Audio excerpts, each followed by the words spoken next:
Sure, my name's Pablos, and I work at a company called Bombsheller.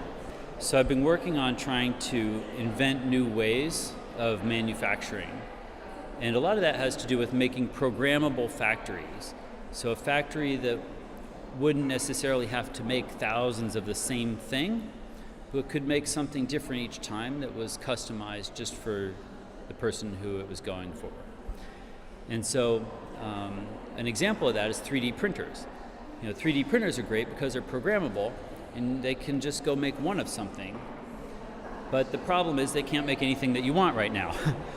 So what we're trying to do is look out into the future, figure out how to invent either 3D printers or other kinds of manufacturing robots that could make things that you want. And so what we figured out is that right now we can do a lot of this with apparel, with clothes. And there's a good reason to do it with clothes, which is that people come in all different sizes, and people like lots of different stuff. And so having to make a lot of the same thing to make the economics work is a lot worse for clothes than for other products. And so for clothes, what we're trying to do is make a factory that waits until you click buy now, and then it manufactures your clothes for you in your size, in your colors, with the design that you like, right at that moment. And so as a way of playing with this and getting started, we created Bombsheller. So that's a new company, and we cheat by only making one thing, which is spandex leggings that are awesome and have cool graphics on them. And we have artists all over the world making graphics. So every day we get new designs, and there are hundreds of designs now, and we just launched today. So you can you can choose what you want, and when you click buy now, then we make them for you and send them out the next day. So we start with fabric that comes from Italy on rolls. Nobody in America, anyway, manufactures fabric anymore, and the best fabric still comes from Italy. So we use that, and then we have machines that print graphics on the fabric.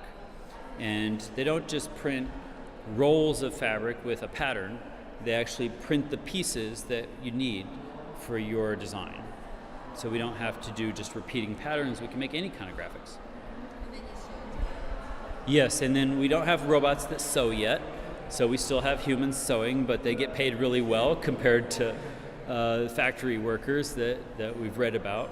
And so we're working on inventing sewing robots, but that might take a little while. Sure, absolutely. If we can succeed with leggings, we could certainly advance to do other things as well. With fashion designers, they're pretty limited in a lot of ways by the supply chain complexity and by what they can get factories to do for them, and by the iteration cycle, like how long it takes to have something made and get it on the shelf and sell it out and then make version 2. That takes half a year right now for most fashion designers. We would like to get that cycle down to something measured in days. Well, that's absolutely the point, is that with Bombsheller, any artist in the world can make a design and send it in for free. That costs nothing. We don't make it until somebody buys it. And then when someone buys that design, the artist gets paid. Sure.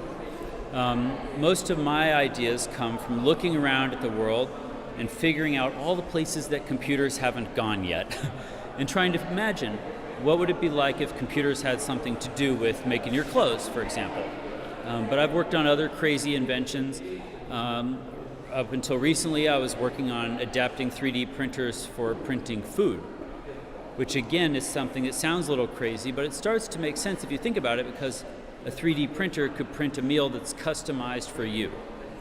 And that's not really true of the way that we prepare food these days. We're at the beginning of that, where I'd say we have the technology now to print things like smoothies and Cliff Bars. But just like regular printers, if you give us 10 or 20 years, eventually we'll be able to print French bread and strawberries and steak and things that you already know and love.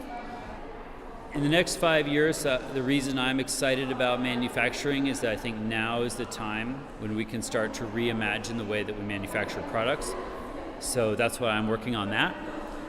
But I also think what a lot of people don't see happening is how much data we're able to collect from all the new sensors.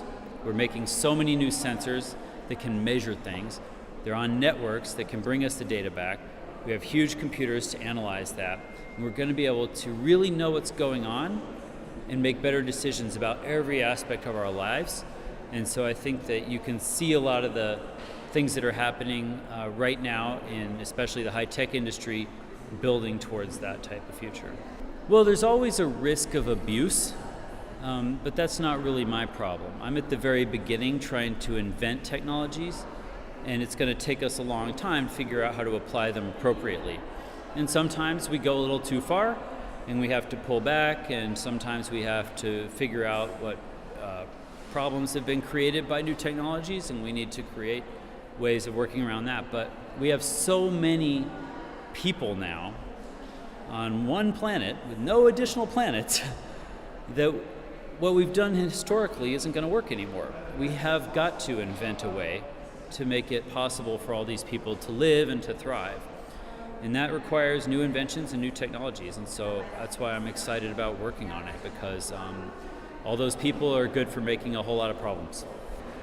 I've been coming to DLD for almost a decade, and I feel like a huge family exists here that I'm a part of. And so for me, having worked on Bombsheller for over a year, getting it ready, this was the perfect place to come and launch it with friends.